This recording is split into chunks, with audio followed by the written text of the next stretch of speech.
what is this doing here?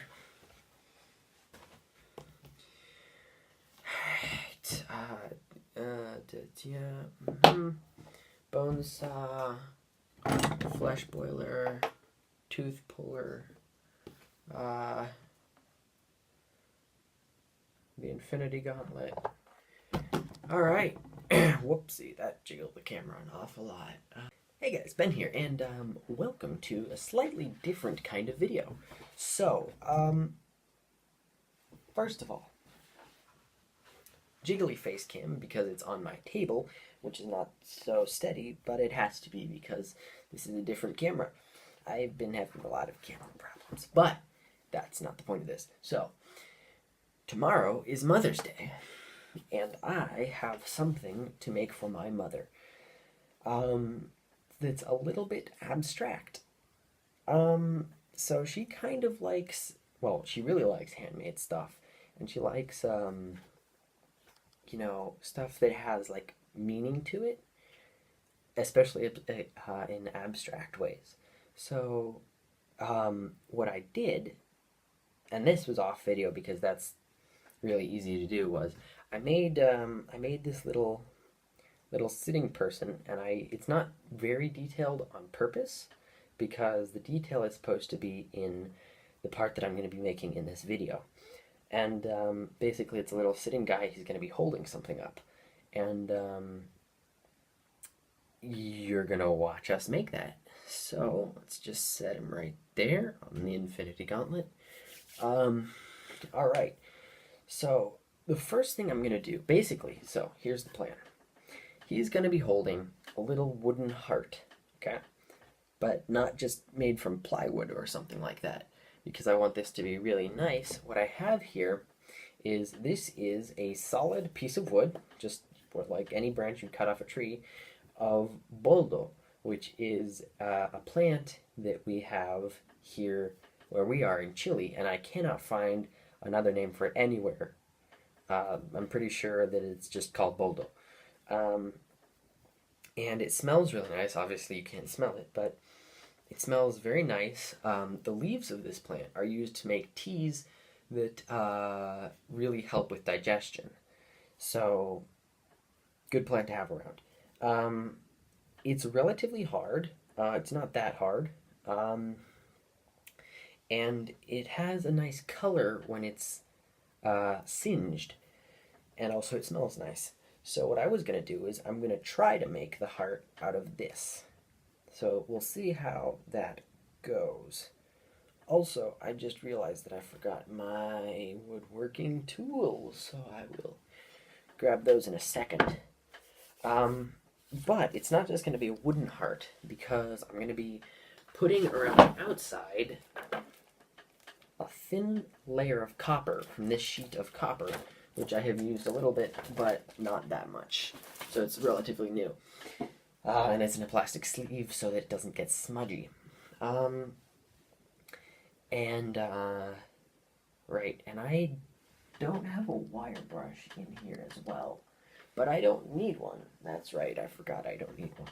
Alright, so let me just go grab my woodworking tools, and I'll be right back. So, basically what I'm going to do is I'm going to cut this right here, right below the notch, and I'm going to try and cut it diagonally is probably a bad idea. So I'm going to cut a section out about this big to make up for that, and I'm going to, I'm going to cut it like that as well. So it's just one thin slice, and so I have a rectangular slice, kind of like a small shingle. And we'll work from there. So let me go do that. Alright. So, here is what we have. It's about, it's not quite a finger length. Just thereabouts. Obviously, not the size that it's going to be at the end, but I always like to start out with more than I need, for obvious reasons. So, first thing I'm going to do is I'm going to clean this off with a razor blade just a little bit so that it's not as, rough-edged. I'm going to just cut some of that out, and I'm going to peel the bark off. Maybe a little bit of the inner wood too, just to thin down what I have to deal with. And then I'm going to, well, you'll see, but I'm going to split it down the middle. Or not quite the middle, down almost the middle on both sides. But I'm not going to split it all the way through just yet, and you'll see why in a second.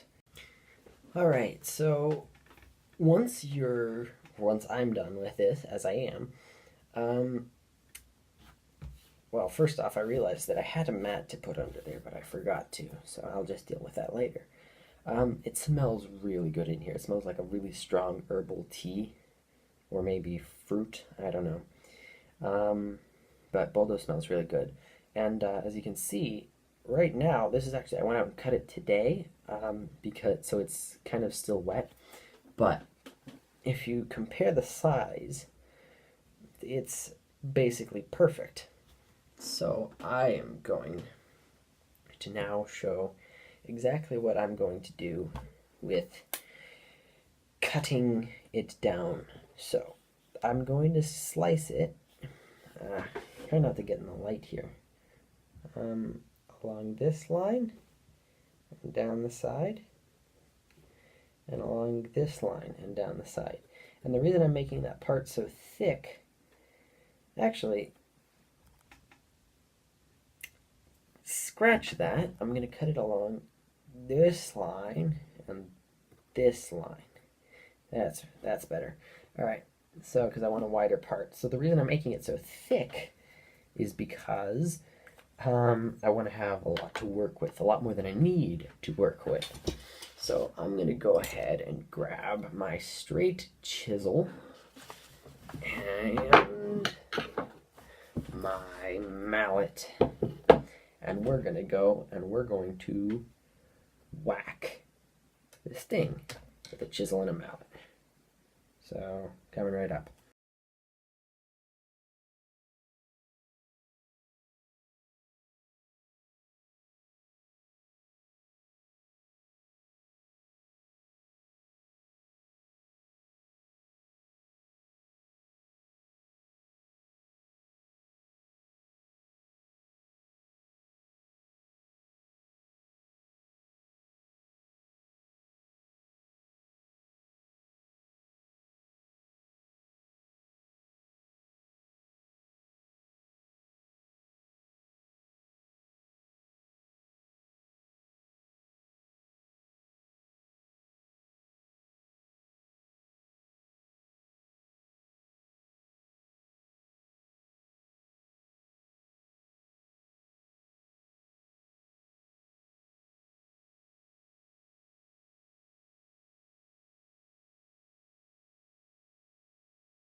Alright, so this is what we have.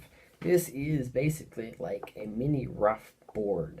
You can see I haven't trimmed the sides, and I haven't really made it terribly straight or flat, but it's in the relative shape of a board. So next up, what I want to do is, so we're going to use this side because that's wider and flatter. Right, so what I want to do, we're going to cut with the other chisel, like, this isn't really wanting to show up. Maybe it's the other point then. We're going to cut roughly two kind of bunny ears looking thing.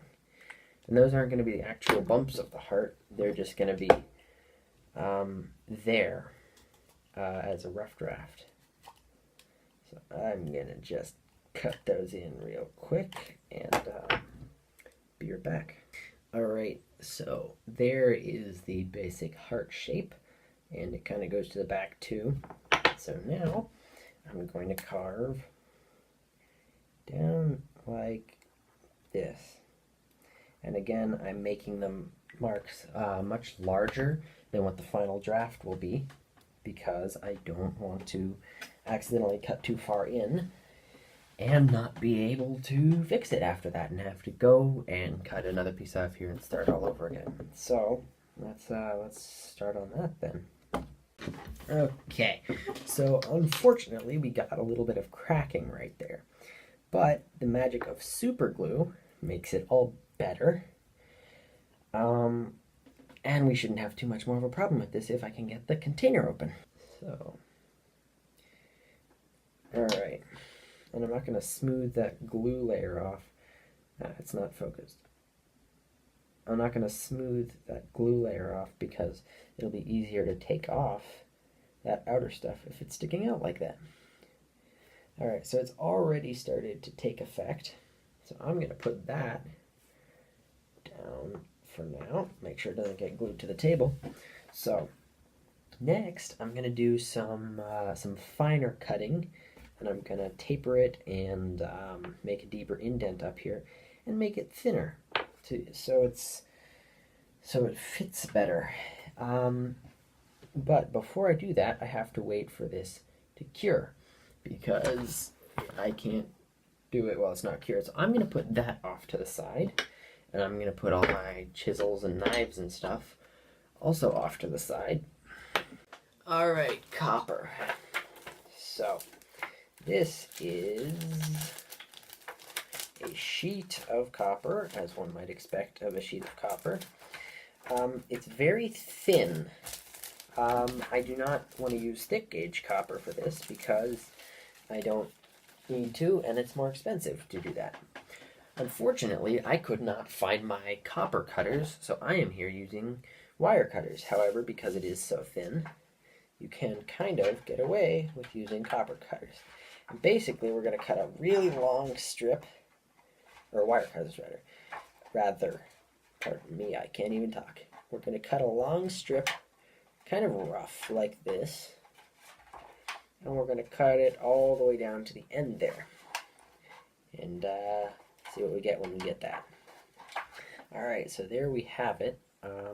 Also, when I said it was thin, I did not really specify. This is almost as thin as a piece of paper. And when I talked about thicker gauge copper and not using it, I meant the kind you use for copper rubbings or for copper plating or for copper bowls, all of which I've done with thicker gauge copper. So with this, we are going to then actually, I'm going to put that off for now because this should be dry, or it's almost dry but not quite. Well, we can keep going with that. So here it is, and I'm gonna just real quick. Yeah, or not. I'm actually going to start cutting down the sides till it's the correct size. And Be right back with that. All right, so this is starting to look like what I want it to look like. Still a little bit lopsided, but that can be fixed pretty easily. And I'm going to just kind of taper it down a little bit along this line. Kind of there, I guess you can't see that. I'm going to taper it down a little bit, add a little bit more curve, and then it should be ready for sanding. And if we look at it in comparison to this guy, he is basically just about right. So I'm going to go ahead and do that now. All right, so here it is, in its basically fully formed form. It has not been sanded down yet, so I'm going to sand it down and put some finishing touches on it, and then we're going to add the copper. Alright, so now comes the interesting part. So, what I'm going to do now is I am going to take the pliers that I do not have out yet, these needle nose pliers, and what I'm going to do is I'm going to very lightly scorch this piece of wood. Now, I have fire safety stuff, and I have the window open, but things still could go wrong. So let's hope they don't. I'm just going to turn this on a very little bit, because I am indoors. Why is this not working?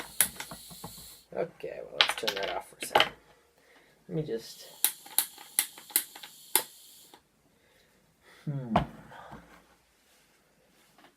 I'll just light it manually then. Alright, let's try this again. Alright, so I just want a very little flame, but it's going to get a little bit large while I take my hand off the knob. So, now, much smaller. Now let's just lightly burn it. And what this will do is it'll give it a nice kind of walnut color. Unless the glue burns. So I should be using this side. And I'm just gonna very gently, just outside the flame, make it browned. Alright. Perfect. It's actually exactly what I wanted. And that's hot right now. So I'm going to be careful with it. But that's all we need that for. So what that did is it gave it this, well, it's got a little bit burning around the edges. I'm going to sand that off. But what it did is it gave it, I guess you can't really see, this is terrible lighting, but it gave it a very nice darker brown tinge. Alright, so I'm going to now go ahead and sand this, and we'll see where I get with that. Alright, so there we go. So now what I'm going to do is I'm going to start this, I'm going to start this here. I just realized that you could not see what I was pointing at. I'm going to start this here. What I'm going to do is I'm going to bend it over. I'm holding it on the one side, and I'm going to bend it over so it kind of is formed to it.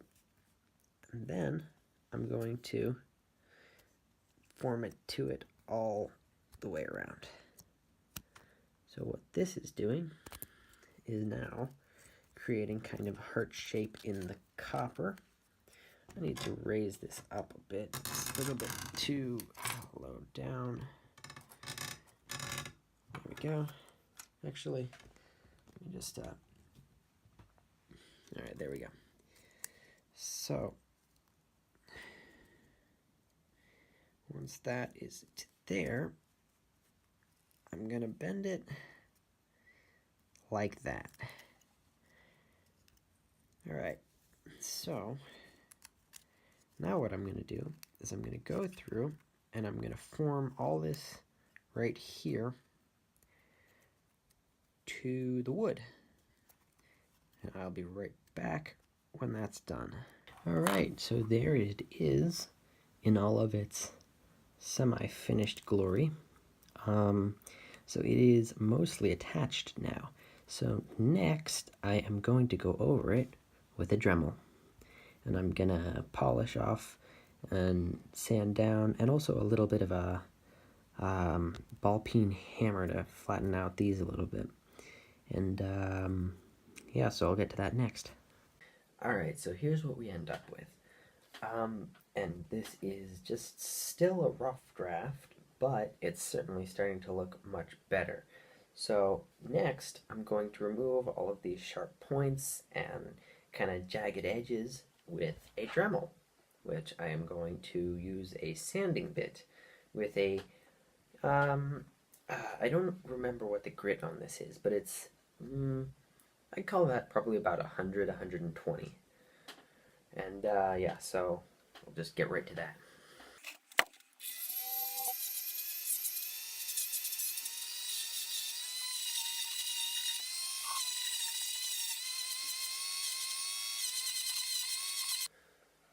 Alright, so there it is, basically sanded down. And I'm gonna just try to push this in real quick, but it's much smoother now. There are still some sharp points that I'm going to remove next with a buffing wheel and some buffing stuff that I forget what it's called. Like a gritty wax. And I'm going to make it nice and shiny. I'm going to use this on the wood too. So I'll just change the bit and be right there. Alright, so there it is, the final touch. And basically, as you can see, the wood has darkened considerably, and so has the metal. And that's basically what I was going for here. You can see it's got kind of many different textures and patterns and shapes and stuff. And so I'm going to just kind of put some finishing touches in here, and that will be done. And the main point of this was this texturing was to give it more personality than just a blank piece of wood with copper around it. So that certainly succeeded, and I just kind of want to push this piece right here farther into that gap. I might just do that with the Dremel tool, just to kind of, there we go, that looks better. Because I want it to fit in so that it matches. Let's see. And perfect, and perfect. And there you have it. So one thing about this is that we had that crack in there that we fixed with a little bit of glue. However, because of this outer metal part that's now been shaped onto and hardened onto the wood, it's not going to be a problem from now on. So what I'm going to do is I'm going to clean up all of this mess here from the grinding and so forth, and I'm going to finish it. Alright, so here is the final outcome, and it's kind of rough looking, but that was on purpose, and I have made these much less rough, but I like the kind of the authentic feel of it, because it really matches where we're living right now. So that is one project done. I'm going to clean it up a little bit. I'm going to round some edges off on the little guy, and you know, make sure it's not too front heavy, and that's going to be it. So there is the finished product. So thank you all so much for watching, and I will see you in the next video. And also, this video totally isn't because I don't have enough progress on Fallout Shelter yet to make another video. Totally. Anyway, bye.